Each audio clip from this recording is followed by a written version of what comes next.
नमस्कार, मैं हूं यश खुराना। स्वागत है आपका डॉक्टर कार्यक्रम में। आज का कार्यक्रम बहुत खास है, जिसमें हम कान, नाक और गले से संबंधित रोगों और समस्याओं के बारे में विस्तार पूर्वक चर्चा करेंगे।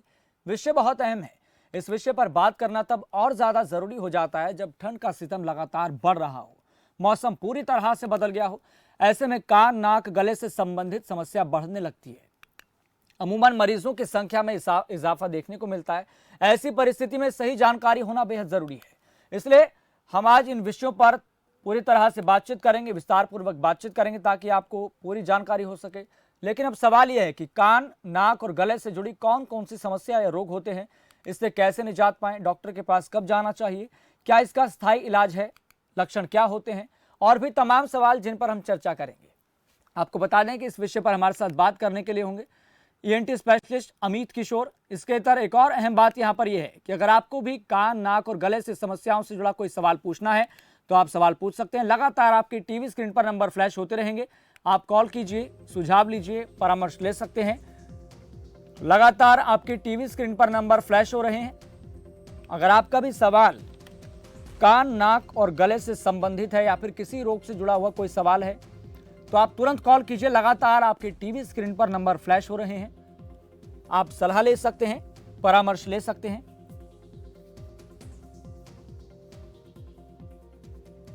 चलिए अब कार्यक्रम का सिलसिला आगे बढ़ाते हैं। आपको बता दें कि हमारे साथ ईएनटी स्पेशलिस्ट डॉक्टर अमित किशोर जुड़ गए हैं। डॉक्टर अमित किशोर जी, आपका बहुत बहुत स्वागत है खबरफाश पर। नमस्कार जी, धन्यवाद जी डॉक्टर अमित, यहाँ पर हम सबसे पहले गले के बारे में विस्तार से बातचीत करेंगे। एक एक टॉपिक करके हम विस्तार से बातचीत करेंगे ताकि लोगों को सही जानकारी हो सके। मेरा सबसे पहला ये सवाल ये है कि गले में टॉन्सिल्स क्यों होते हैं, ऐसी स्थिति पैदा क्यों होती है, इससे कितने समय में निजात मिल जाता है, किस तरीके का टेस्ट करवाना पड़ता है, क्या ये स्थिति गंभीर भी हो सकती है आगे चल के? जी, देखिए, टॉन्सिल गले में नॉर्मल स्ट्रक्चर होता है जो खासकर बचपन में फायदेमंद होता है, क्योंकि बाकी शरीर में इन्फेक्शन ना हो। तो टॉन्सिल एक चीज है जिससे कि हम इम्यूनिटी बनाती है और जो कीटाणु है उससे लड़ने की शक्ति बनती है। पर कभी कभार क्या होता है कि टॉन्सिल अपने आप इन्फेक्ट हो जाते हैं, तो इस चक्कर में बच्चों को या बड़ों को बार बार गला खराब होता है। तो सबसे पहले इस स्थिति में हम दवाइयों का उपयोग करते हैं। गरारे करिए, दवाइयाँ लीजिए, खाने पीने का ध्यान रखिए। और अक्सर क्या होता है, टाइम के साथ साथ साल, 2 साल, 3 साल इन्फेक्शन की जो मात्रा है वो कम होती जाती है। तो हम हमेशा ऑब्जर्व करते हैं। लेकिन अगर ये स्थिति ना हुई और बार बार इन्फेक्शन होता है, इन्फेक्शन का मतलब बुखार भी आना, गले में इतना दर्द होना कि खाना नहीं खा पाना, या स्कूल नहीं जा सकते बच्चे, या काम पे आप नहीं जा सकते, उसको टॉन्सिलाइटिस कहते हैं। प्लीज ध्यान रखिए, हर गले खराब होने की समस्या को टॉन्सिलाइटिस नहीं माना जाता है। ठीक है, तो इसका मतलब ये जानना बहुत जरूरी है। इसलिए डॉक्टर को दिखाइए, खुद ब खुद एंटीबायोटिक ना लीजिए। अगर टॉन्सिलाइटिस बहुत हो रहा है, कई साल तक हो रहा है, तो फिर हो सकता है उस बच्चे में या बड़े में हम राय दें कि अभी आपके टॉन्सिल इतने खराब हो गए हैं तो इनको निकालने की जरूरत पड़ सकती है। बट सबसे पहले परहेज, दवाइयों का उपयोग, गरारे करना, खान पान का ध्यान रखना, ये बहुत अहम बात है जी। दूसरी कभी कभी प्रॉब्लम आती है टॉन्सिल, अगर टॉन्सिल के साइज बहुत बड़े हो जाए तो सांस लेने में दिक्कत आती है।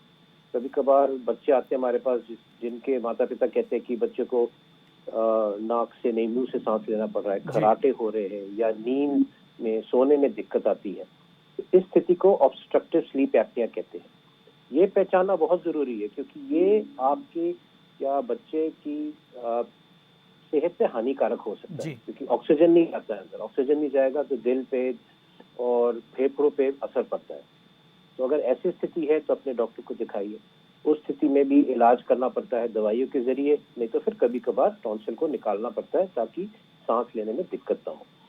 तो ये दो मोटी मोटी समस्याएं हैं टॉन्सिल की, इन्फेक्शन का या ब्रीदिंग का। जी डॉक्टर अमित, इस वक्त हमारे साथ 2 दर्शक जुड़ गए हैं। एक एक करके हम सवाल ले लेते हैं।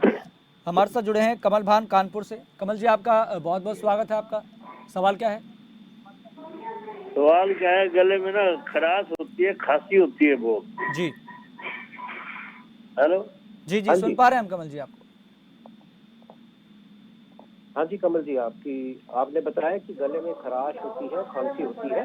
तो ये जरूरी नहीं कि ये टॉन्सिल की समस्या हो, क्योंकि हम टॉन्सिल के बारे में बात कर रहे हैं। अक्सर गले की जो प्रॉब्लम होती है वो एलर्जी की भी प्रॉब्लम हो सकती है, या दूसरी प्रॉब्लम होती है एसिडिटी की। एसिडिटी मतलब ज्यादा तेजाब बनना पेट में, वो तेजाब ऊपर गले में आता है, तो उससे भी गला खराब होता है। तो जैसे मैंने बताया, हर गले की समस्या टॉन्सिल नहीं होता है। तो जी। खांसी आना, सूखी खांसी, खासकर गले में खिचखिच होना, गला खराब होना, जिसमें बुखार ना हो, तो उसको इन्फेक्शन नहीं मानेंगे। उसको हम एलर्जी के तौर पे या एसिडिटी के तौर पे हम परहेज और इलाज करेंगे, और उससे इस समस्या का कंट्रोल या हल किया जा सकता है। चलिए कंवर जी, बहुत बहुत धन्यवाद सवाल पूछने के लिए। एक और दर्शक हमारे साथ जुड़ गए हैं, हमारे साथ जुड़े हैं सुदेश कुमार। सुदेश कुमार जी, आपका बहुत बहुत स्वागत है। आपका सवाल क्या है? सर, मेरा सवाल है कि मुझे रात को समय जब मैं सोने लगता हूँ जी।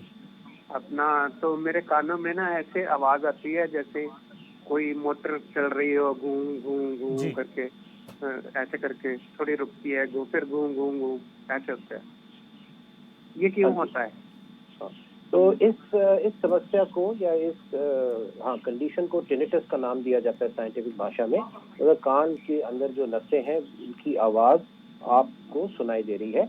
इसके कारण बहुत सारे हो सकते हैं। इस स्थिति में तो जरूरी है कि आप अपने कान नाक गले विशेषज्ञ को दिखाएं। वो आप कान की जांच करेंगे, आपकी सुनने की जांच होनी चाहिए कि अक्सर ये सुनने की समस्या या हल्का बहरापन हो या सुनने की नसों की कमजोरी के साथ देखा गया है।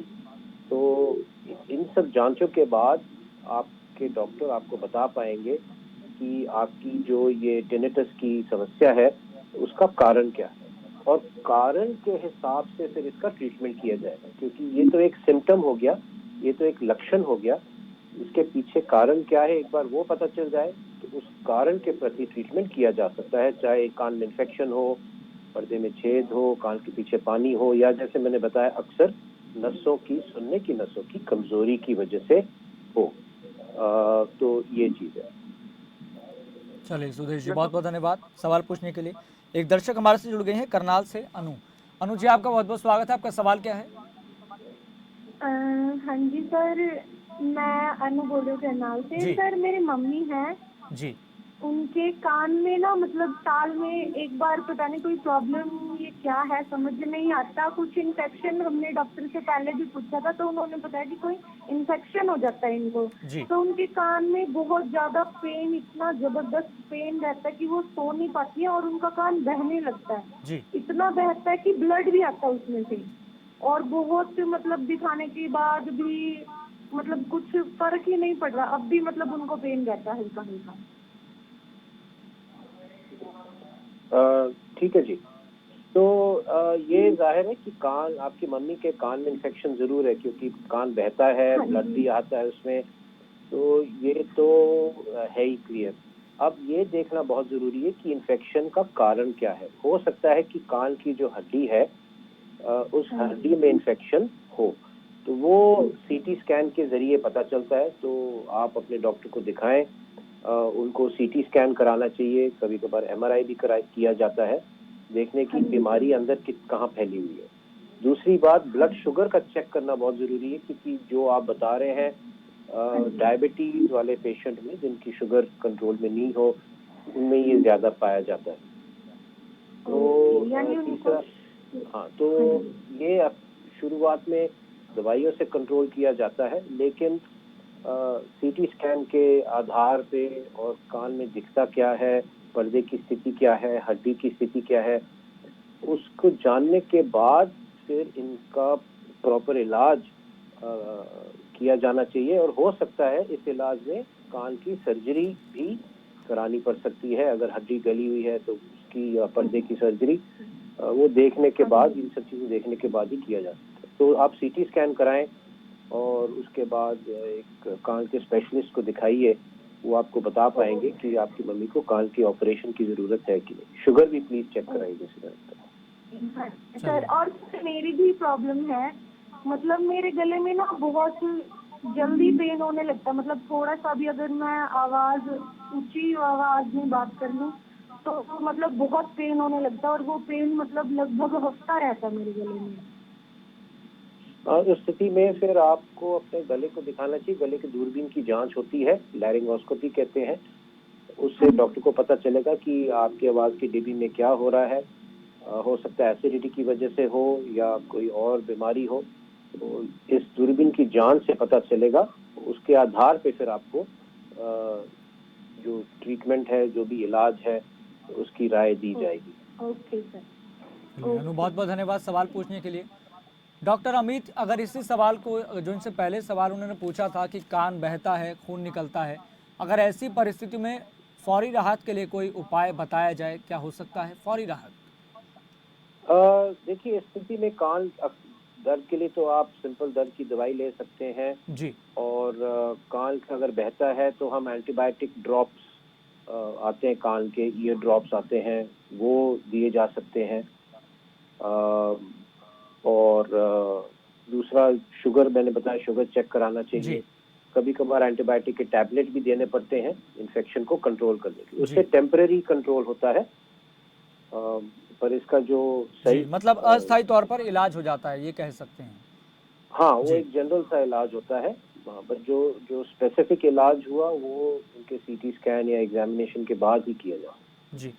डॉक्टर अमित, हमारे साथ एक और दर्शक जुड़ गए हैं कुरुक्षेत्र से, राजकुमार। राजकुमार जी, आपका बहुत बहुत स्वागत है। आपका सवाल क्या है? नमस्कार सर। जी नमस्कार।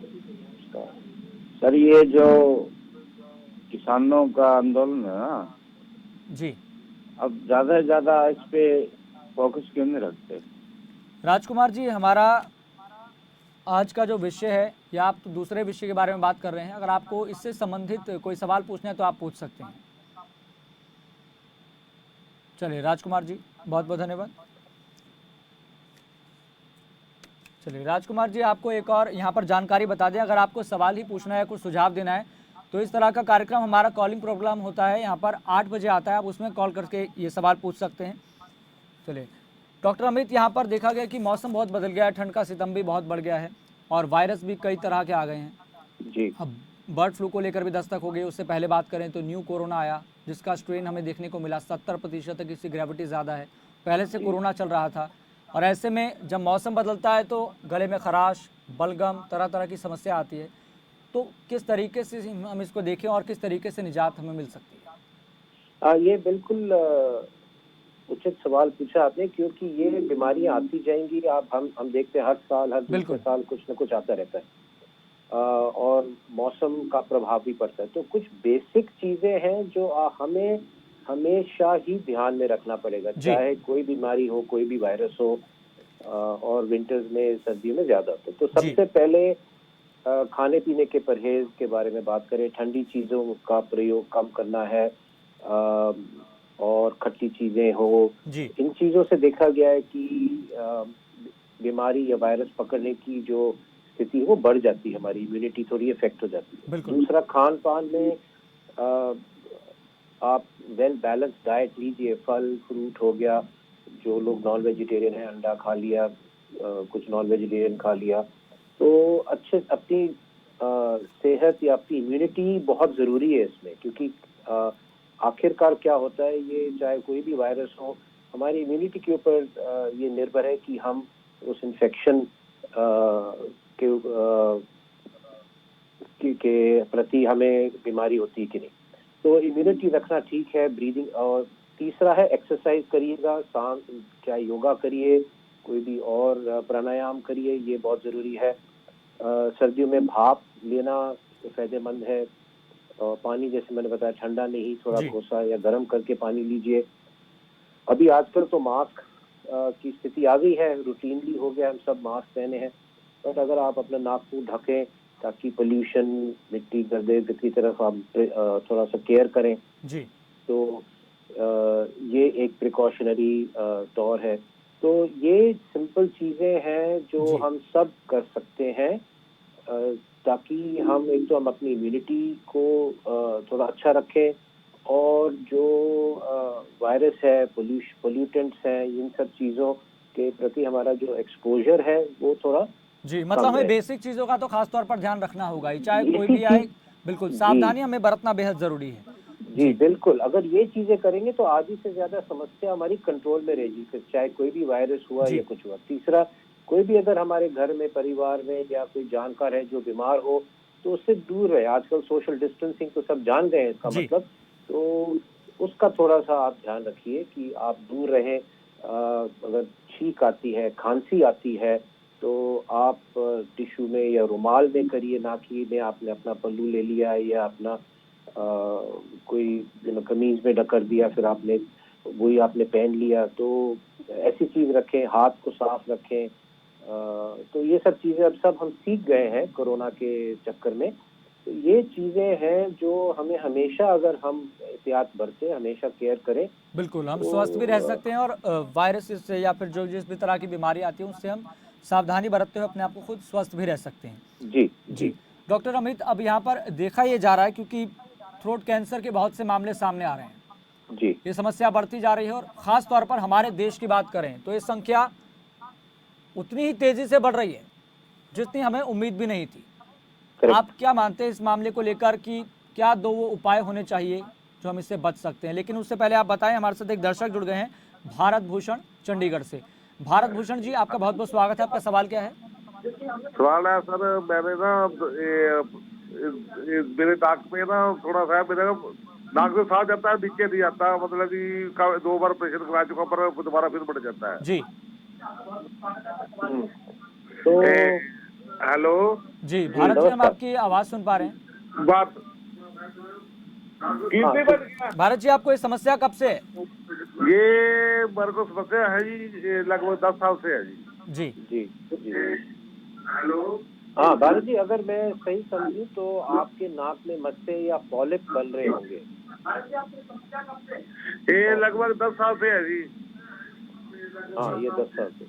तो मेरे को लगता है कि ये आपकी जो समस्या है वो नाक में पॉलिप्स कहते हैं उसको, पॉलिप्स या मस्से बढ़ जाते हैं। और इसका जो कारण अक्सर होता है एलर्जी ही होता है। इसका कारण एलर्जी के साथ साथ अगर इन्फेक्शन हो गया तो इस स्थिति में ये साइनस में मस्से बढ़ जाते हैं। और आप ऑपरेशन करके देखिए, इसको निकलवा सकते हैं जो आपने कराया है। लेकिन आपको ये ध्यान में रखना है कि ऑपरेशन के बाद भी एलर्जी के प्रति जो भी चीजें हमने करनी है, जो मैं आपको बताऊंगा, वो बहुत जरूरी है। अगर हम एलर्जी को कंट्रोल नहीं करेंगे तो ये पॉलिप फिर से बन जाएंगे, क्योंकि प्रॉब्लम पॉलिप का नहीं है, प्रॉब्लम है कि हमारे शरीर में या आपके शरीर में एलर्जी है। तो उसमें नाक को पानी से धोना, हम कहते हैं सबको कि जल नेति करिए, ताकि नाक को नमक वाले पानी से धोइए। नाक में स्प्रे होते हैं, एलर्जी के स्प्रे है, वो आपके डॉक्टर बताएंगे, वो लीजिए। एलर्जी की दवाई है, गोली है, वो लीजिए। जिन चीजों के प्रति आपको एलर्जी है उनसे परहेज करना। हम टेस्ट करते हैं, ब्लड का टेस्ट होता है या स्किन पे, चमड़ी पे प्रिक करके टेस्ट किया जाता है, ये जानने के लिए जिससे क्या किस चीज से एलर्जी है, उससे परहेज करना। तो अगर आप समझेंगे कि बीमारी आपकी प्राइमरली एलर्जी की है तो उसका कंट्रोल करना बहुत जरूरी है ताकि पॉलिप ना बने, तब लंबे टाइम तक आपकी स्थिति कंट्रोल में आ सकती है। केवल सर्जरी कराने से पूरी आपको राहत नहीं मिलेगी, क्योंकि ये पॉलिप फिर से बन सकते हैं। और टाइम टू टाइम आपको रेगुलरली अपने डॉक्टर के पास चेकअप कराना चाहिए। जब पॉलिप थोड़े बढ़ जाते हैं तो हम दवाई देते हैं उसको श्रिंक करने के लिए। ये लंबी बीमारी होती है, इसका लंबे लाइफ टाइम के लिए कंट्रोल करना बहुत जरूरी है, नहीं तो इसी स्थिति में आपको बार बार ऑपरेशन कराने की जरूरत पड़ जाएगी। चलिए भारत भूषण जी, बहुत बहुत धन्यवाद सवाल पूछने के लिए। एक और दर्शक हमारे से जुड़ गए हैं, चंद्रपाल। चंद्रपाल जी, आपका बहुत बहुत स्वागत है। आपका सवाल क्या है? पानी से रहता है जी चंद्रपाल जी, आपकी आवाज ठीक ढंग से हम तक पहुंच नहीं पा रही, दोबारा से सवाल दोहराइए। मैं पानी गीला रहता है, कान गीला रहता है जी। कान से पानी आता है, कान गीला रहता है। हाँ, तो चंद्रपाल जी, ये आपके कान में इन्फेक्शन होगा, या तो कान के बाहर वाले हिस्से में इन्फेक्शन होगा, या मेरे को लग रहा है कि हो सकता है कान के पर्दे में छेद हो, आपका पर्दा फटा हो, तो उस स्थिति में बार बार इन्फेक्शन होते हैं। इसमें आपको ध्यान ये रखना है कि कान में पानी ना जाए। जब आप नहाते हैं, बाल धोते हैं, तो कान में पानी ना जाए। रुई और वैसलीन का या तेल का प्रयोग करके कान को ब्लॉक करें। कभी सर्दी जुकाम हो उसको तुरंत आप ट्रीट कराइए। कान में ड्रॉप डाल सकते हैं, एंटीबायोटिक ड्रॉप डाल सकते हैं, जिससे कि कान सूख जाएगा। लेकिन अगर आपके पर्दे में छेद है, वो आपके डॉक्टर कान देख के ही बता पाएंगे तो जब तक उस पर्दे में छेद का ऑपरेशन करा के उस छेद को बंद नहीं कराएंगे तो ये कान बार बार बहेगा, क्योंकि समस्या ये है कि पर्दे में सुराख है और उसकी वजह से बार बार आपको इन्फेक्शन हो रहा है। बिना देखे तो हम यही सोच सकते हैं, तो मोस्ट लाइकली यही कारण होगा कि आपके कान में बार बार पानी आता है। चलिए चंद्रपाल जी, बहुत बहुत धन्यवाद सवाल पूछने के लिए। डॉक्टर अमित, हम इससे पहले बात कर रहे थे थ्रोट कैंसर से संबंधित। जी, मैंने आपसे पूछा था कि मतलब थ्रोट कैंसर ना हो, इसके लिए हमें 2 उपाय क्या करने चाहिए?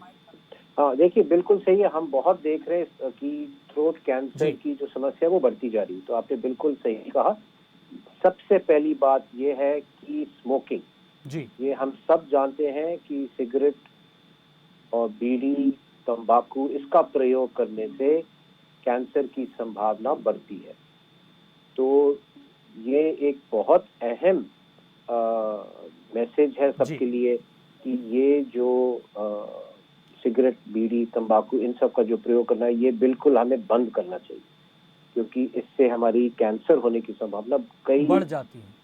कई दुगना, मल्टीपल टाइम्स बढ़ जाती है। जी ये पहली बात है। जी दूसरी बात यह है कि अगर मुंह में कोई छाला हो या कोई खून आए, खांसी में कोई खून आए, आवाज में कोई बदलाव हो, जी और ये चीज सिंपल ट्रीटमेंट से 2-3 हफ्ते, 4 हफ्ते तक ठीक ना हो, तो प्लीज अपने कान नाक गले डॉक्टर विशेषज्ञ को दिखाएं, ताकि वो अच्छी तरह एग्जामिन करें, दूरबीन से जांच करें, ताकि अंदर देख के हम बता सकें कि ये एक इन्फेक्शन की समस्या है या कोई मस्सा बना है या कोई कैंसर है। क्योंकि अगर कोई भी कैंसर वाली बीमारी, अगर उसको हम जितना जल्दी डायग्नोज करेंगे, जल्दी पकड़ेंगे, तो उतना ही बेहतर है, बिल्कुल, उतना ताकि ये बेहतर है, समस्या उसके ट्रीटमेंट का बढ़े नहीं सक्सेस और हम ज्यादा। नज़रअंदाज करेंगे तो ये लापरवाही बहुत बड़ा संकेत बिल्कुल भी दे सकती है। बिल्कुल। चलिए, डॉक्टर अमित किशोर जी, बहुत बहुत धन्यवाद आपका इस खास कार्यक्रम आपका डॉक्टर में जुड़ने के लिए और दर्शकों के तमाम सवालों के उत्तर देने के लिए। समस्या बहुत है, लेकिन अपने स्वास्थ्य का ध्यान रखना बेहद ज़रूरी है, इसलिए अपने खान पान का ध्यान रखें।